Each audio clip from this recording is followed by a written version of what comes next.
Jadi kalau boleh ditanya, simple, jawaban cuma satu. Saya ingin melayani masyarakat Indonesia seperti Pak Joko Widodo. Melayani. Apa bentuk pelayanan yang bisa dilakukan oleh wakil rakyat? Kalau mau melayani, nyoba jadi ketua RT dulu aja. Sobat Revolista, pada episode sebelumnya kita sudah membahas bagaimana tata cara mengangkat pejabat DPR sebagai wakil rakyat yang memang wakil rakyat. Artinya, jika saat ini yang disebut sebagai Dewan Perwakilan Rakyat itu sebenarnya adalah perwakilan partai, dan untuk itulah salah satu gagasan KMBI adalah merancang sebuah sistem di mana anggota DPR nanti akan benar-benar dilahirkan dari rakyat. Pada episode kali ini kita akan melakukan perbandingan antara DPR yang dilahirkan dari sistem kepartaian dan pemilu dengan DPR yang dilahirkan dari lumbung dan permusyawaratan perwakilan. Mari kita mulai. Pertama, keterwakilan partai versus keterwakilan lumbung. Coba tanyakan pada diri Anda sendiri, jika DPR adalah Dewan Perwakilan Rakyat, apakah Anda sudah merasa terwakili oleh mereka? Jika Anda memang belum merasa terwakili dan kami yakin bahwa itulah realitanya, ya gimana mau terwakili ya Sobat Revolista? Kan memang mereka secara de facto adalah perwakilan parpol. Coba tanyakan kepada diri sendiri dan orang sekitar kita, jika ada persoalan kemasyarakatan, apakah mereka bisa atau minimal tahu caranya mengadu kepada wakil rakyat? Pada kenyataannya itu sangat sulit. Untuk sekedar menemui para wakil rakyat saja tidak mudah. Apalagi berharap keluh kesah kita didengarkan dan ditindaklanjuti. Ini akan berbeda jika kelak sistem lumbung sebagai pengganti sistem kepartaian ini bisa diwujudkan. Oleh karena lumbung dibangun secara berjenjang mulai dari tingkat keluarga, RT dan RW, itu artinya tidak sejengkal pun tanah di daerah yang tidak terjangkau oleh lumbung. Sebaliknya, tidak ada satupun parpol di negeri ini yang sanggup menjangkau setiap jengkal tanah di daerah-daerah. Maka ini berarti sangat mudah bagi setiap warga negara untuk menyalurkan aspirasinya karena tinggal menghubungi ketua RT setempat yang akan berlanjut ke ketua RW dan kemudian aspirasi akan masuk ke dalam lumbung. Jadi ketua lumbung tinggal menemui DPR untuk memperjuangkan aspirasi masyarakat yang ada di bawahnya. Di sini cukup jelas bahwa jalur aspirasi yang dibangun sangat jelas dan terstruktur. Siapapun Anda akan dengan mudah mengetahui berada di lumbung mana rumah Anda bernaung. Yang artinya, di mana Anda menemui permasalahan sosial, ada satu lumbung pasti yang bisa menampung dan memperjuangkan aspirasi masyarakat. Kedua, politisi dan tokoh masyarakat. Jika pada saat ini pejabat DPR kebanyakan diisi orang-orang partai, baik kader partai atau yang sekedar menunggangi partai saja, maka akan berbeda ceritanya jika sistem lumbung diberlakukan. Untuk jadi pejabat DPR saat ini harus lewat partai. Memang begitu aturannya.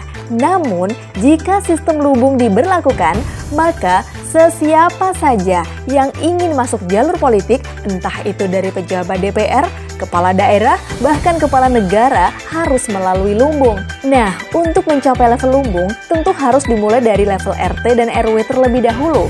Itu artinya, ada pengabdian minimal 10 tahun di tengah-tengah masyarakat. Ya iyalah, mau jadi pelayan rakyat harusnya dimulai dari melayani rakyat terdekat dulu kan? Tetangga-tetangga kalian sendiri. Bukannya ujuk-ujuk karena punya duit dan koneksi, terus tiba-tiba kalian bisa duduk di kursi wakil rakyat toh. Nah, inilah bedanya sistem kepartaian dengan sistem lumbung yang kita perjuangkan ini. Jika di sistem kepartaian banyak melahirkan pejabat-pejabat karbitan yang nggak tahu harus berbuat apa-apa ketika duduk di kursi DPR, maka sistem lumbung kita akan mendapatkan pejabat-pejabat DPR yang cakap, yang telah terbiasa melakukan pengabdian di tengah masyarakatnya sendiri selama beberapa tahun. Ketiga, kontestasi mahal versus pengabdian berbiaya murah. Kita semua pastinya sudah pada paham kan bahwa untuk memenangkan pemilu, termasuk pemilu legislatif itu mahal harganya. Kita nggak ngomong bahwa semua caleg itu pasti main duit ya, tapi pada faktanya memang cara-cara penembak jitu ala sniper pakai peluru rupiah itu adalah cara paling efektif untuk meraih target suara yang mencapai ribuan bahkan puluhan ribu. Kalaupun seorang caleg tidak mau pakai politik uang pun, tetap saja biaya untuk konsolidasi dan lobby-lobby itu mahal harganya. Nah, Kalau untuk jadi pejabat DPR itu biayanya tinggi, kalian bisa tebak kan apa yang akan dilakukan para pejabat tersebut ketika mereka berkuasa? Ini tentunya beda banget dengan sistem lumbung. Untuk jadi pejabat DPR tidak butuh biaya tinggi. Yang pasti dia harus mengabdi di tengah-tengah masyarakat terlebih dahulu dengan menjadi ketua RT dan ketua RW dan membuktikan kualitas dan integritasnya sebelum masuk ke kontestasi legislatif atau eksekutif nanti. Dan jika biaya untuk jadi pejabat DPR itu murah, tentunya nggak perlu susah-susah mainan anggaran buat balikin modal pemilu kan? Memang sih nggak bisa instan. Butuh waktu cukup panjang, pengabdian, dan pengorbanan. Tapi bukankah kriteria itu yang kita harapkan ada pada wakil rakyat kita yang terhormat? Keempat, beli kucing dalam karung versus integritas yang terukur. Banyak yang bilang kalau memilih caleg itu kayak beli kucing dalam karung. Iya ya, kebanyakan masyarakat bingung juga kalau harus milih satu atau lebih nama caleg di antara ratusan nama yang ada di surat suara. Kebanyakan masyarakat juga tidak paham track record caleg-caleg yang akan mereka pilih itu seperti apa. Makanya nggak heran kalau akhirnya masyarakat memilih pragmatis saja. Iya, kita nyoblos caleg yang ngasih duit aja dah. So, kalau pejabat-pejabat DPR dilahirkan dengan cara-cara seperti itu, nggak usah heran ya sama kualitas para wakil rakyat kita sekarang. Yang pasti ini akan beda banget kalau pejabat DPR terlahir dari lumbung. Masyarakat nggak perlu khawatir bakalan beli kucing dalam karung. Karena tentunya sebelum mereka mentas jadi pejabat DPR, orang-orang itu sudah melalui fase sebagai ketua RT, ketua RW, dan ketua lumbung. Bahkan integritas mereka sedikit banyak bisa diukur parameternya dengan aplikasi kewarganegaraan Garudayana. Soal aplikasi ini, Sobat Revolista bisa tonton video KNBI episode 9, Demokrasi Tanpa Partai, Masa Depan Indonesia. Di situ disinggung sedikit soal aplikasi Garudayana yang bisa mengukur parameter kapabilitas dari calon-calon pemimpin negeri. Kelima, kekuatan partai versus kekuatan putra daerah. Kalau dipikir secara logis, seharusnya namanya wakil rakyat haruslah mewakili konstituennya secara real. Artinya, seorang wakil rakyat haruslah asli dari daerah konstituennya. Tapi politik emang seringkali nggak logis ya. Faktanya, memang cukup banyak pejabat DPR RI yang tidak berasal dari daerah konstituennya. Misalkan, orang Sumatera tapi berangkat dari dapil di Jawa Timur. Atau orang Jakarta yang nggak pernah berkecimpung dengan masyarakat di suatu daerah di Jawa Tengah, tiba-tiba bisa nyalek dan ngaku-ngaku mau memperjuangkan nasib masyarakat di situ. Lah kok bisa gitu sih? Ya bisa, karena semua suka-suka partainya.